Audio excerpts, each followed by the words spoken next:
Hello. So, one of the thoughts that I have that's recurring, that's really, it kind of punctuates the pathetic life that they lead, is the fact that they go through life shifting, they shift through, and they have a long list of crazy times and crazy stories and wild things that happen, but there's no anchor. Nothing anchors them. And with the few narcissists that I've seen, I noticed that even big things in their life, big happenings, big times in their life that should have anchored them, didn't. They just go through life twisting and turning and leaving people and starting new things and leaving. There's no anchor.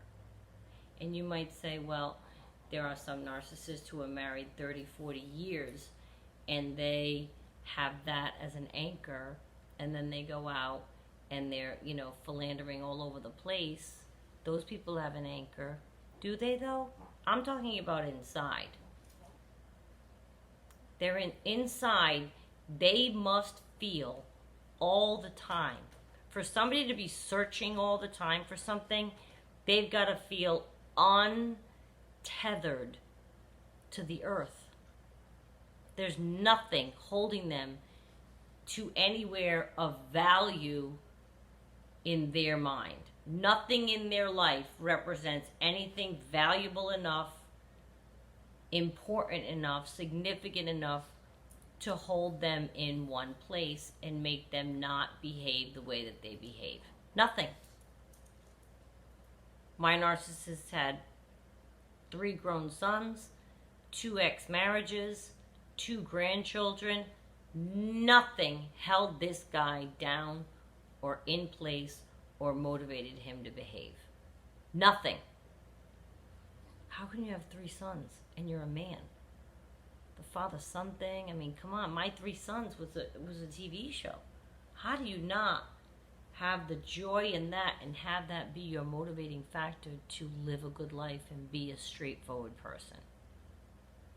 I cannot even imagine the daily torture that they have way inside them, the emptiness they must feel. Like, you might be thinking of your narcissist off, mine moved to South Florida. I don't sit there thinking of him getting ready to go do the scene, because that's what he'll do. He's a big scene person, bars, whatever that life is. I don't picture him getting ready, all excited, and he's going to go out and be the man. And he thinks that on the forefront of his little brain, but deep down inside, he's got to be saying to himself, ugh, I'm 63 years old, and I'm going to do this again, or still. I've been doing this for 40 years. You're not going to tell me that there isn't a time that these people don't look and say, wow, I could have still been with that wife, or had a solid place for me to receive my family, or I'm still flailing all over the place, moving every 6 months at age 63. You're not going to tell me that when they're spending time with their other friends that do have solid lives, that they're not feeling the torture of having no anchor at all. Like, how embarrassing. There's no anchor. They're just flailing about in the world, bouncing around. Now, they sell it to their friends and family as, I'm having a great time, I'm having a wild time, but guess what? All of their friends and family are getting older too. You don't think they're looking at them like they're behaving like a buffoon? And it's got to make them feel uneasy. Even if they don't know how to define it, you're not going to tell me it's not uneasy. You have a 60-something-year-old man at a table with 4 other couples that have been together for 30 or 40 years, and he's alone or with a girlfriend of the week. They think that's great?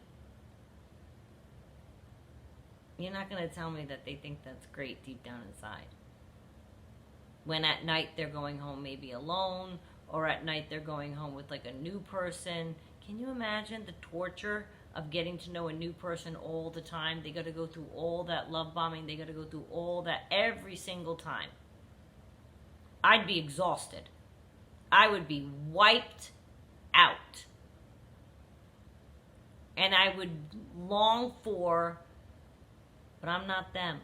See, I'm doing it now. I would feel, I would think they're not us. So in their dysfunctional brain, they convince themselves they're happy day to day. But deep down inside, we all know, the research knows, it's been said, and I've seen it, they are full of self-hatred.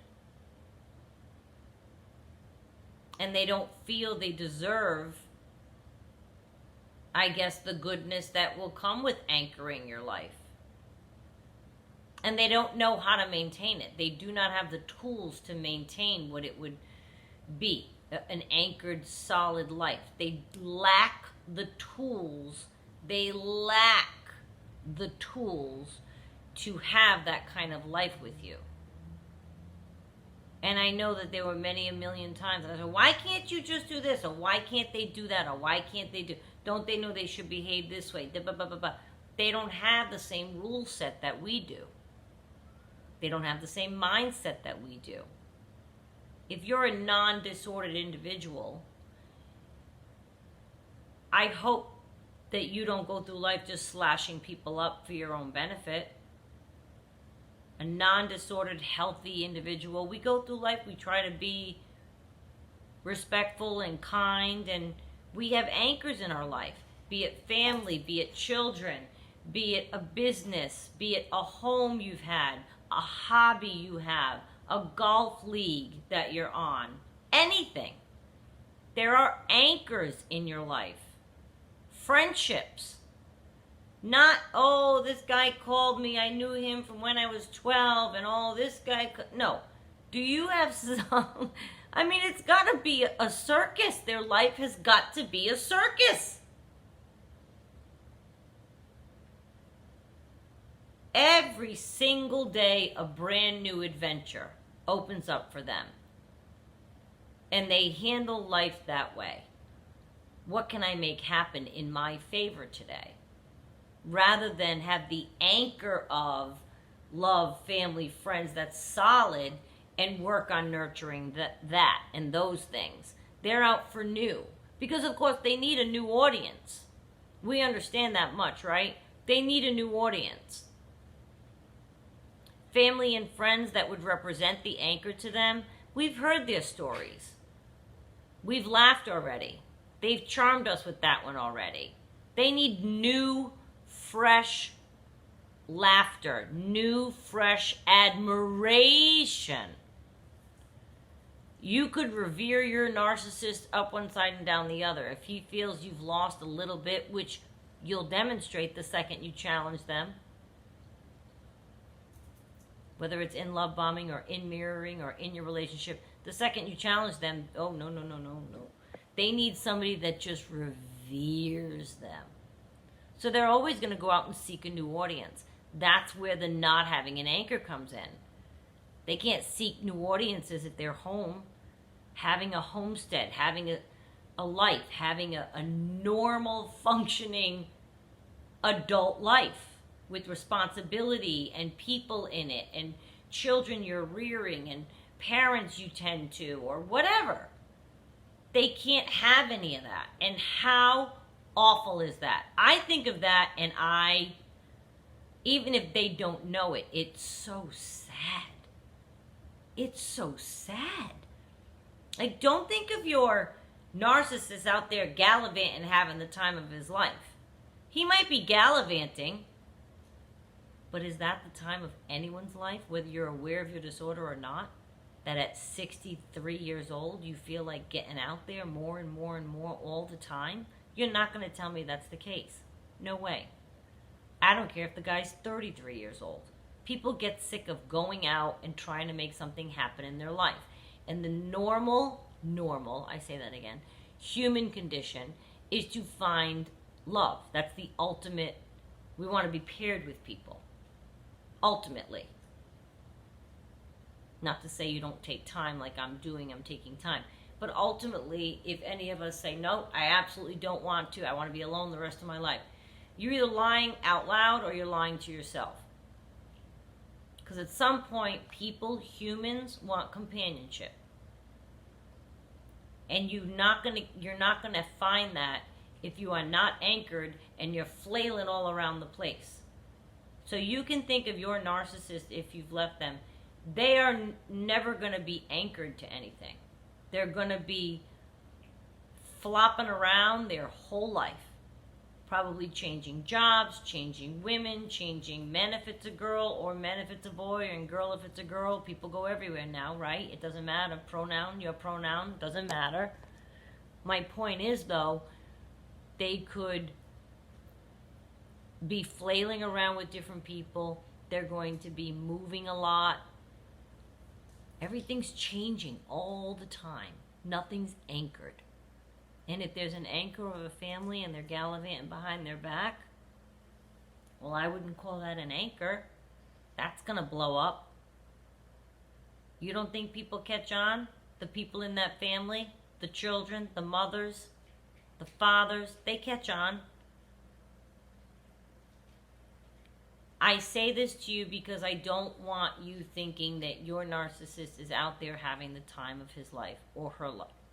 Pardon me, or her life. That's not what's happening with them right now. And even if they don't know the verbiage that they feel untethered and have no anchor, I'm positive way deep down inside they hate themselves, they hate their life, and they wish they could be different. I can't imagine they're happy with such a risky kind of existence. And it's shady, and they've got to know they're not respected. They've got to feel that. There's no way friends of 40 years who have managed to get themselves together don't look at those people and just go, oh, grow up. Or like I said, even if they're 33, grow up is generally the sentiment when you're looking and listening to someone narcissist and explain their life and how they go through their life. It's like, grow up. When are you going to grow up? So let them be untethered. You wanted to be their anchor? It's very nice of you. You wanted to show them solidarity and show them that you could be there and maybe change them and maybe show them that this could be a lovely way of living. That's very nice of you. I thought the same thing. They're not cut out like that. I think they like the torture, the self-torture of going through the motions of all these different things all the time and never having anything solid in their life. I don't think they like responsibility. We know that. They don't like to take blame for things. When you start getting involved in a serious relationship and your anchor is your life, whether it's a relationship or children or whatever, there's a lot of responsibility involved in that. And with that you get obligations, and then with that there's blame. If you do something wrong, it falls on you. None of this is anything that the narcissist could handle very well. So let them bounce around the world untethered. It doesn't mean you have to. And I don't want you thinking you need to chase that. Let them. It's a tortured existence. They're calling all different people all the time. It's not anything that you would have wanted for yourself, I bet, if you ask yourself. They can't give you the circumstance that you would want in your life. He could never give me or be for me what I would like for myself. I don't care how much you think you love your narcissist. I don't care how cute you think your narcissist is. I don't think if you think you can't live without them. If they cannot give you what you want for yourself, that's a pretty big negative. And they're not anchored. He was never anchored to me. He made me feel like he was, but he was never anchored to me. He didn't feel anchored to me, not for 1 second. He always knew one foot was out the door. That's what I mean by they're untethered. You could give them a lovely home, cook for them every night. You could be with them for 20 years with 5 kids. They feel untethered. Inside, they know something's broken. Inside, they know they're off. They know that they are. And I'm just here to tell you that all you can do in that situation is wish them well and let them move on to their unanchored life. And you go and find yours and concentrate on your anchors. I'm sure yours are waiting there for you to bestow upon them the love that you have in your life, whether it's your children or your parents or friends or a home or a job or a pet or a hobby. You have anchors in your life. I bet if you look at your narcissist and think about it, they've got nothing. And I don't mean a fake anchor. No. He called his mother every day. That's his sign of being a good man. He called his mother every day. Well, to me, that's not even an anchor, because you know why? You're not as good to her as you could be.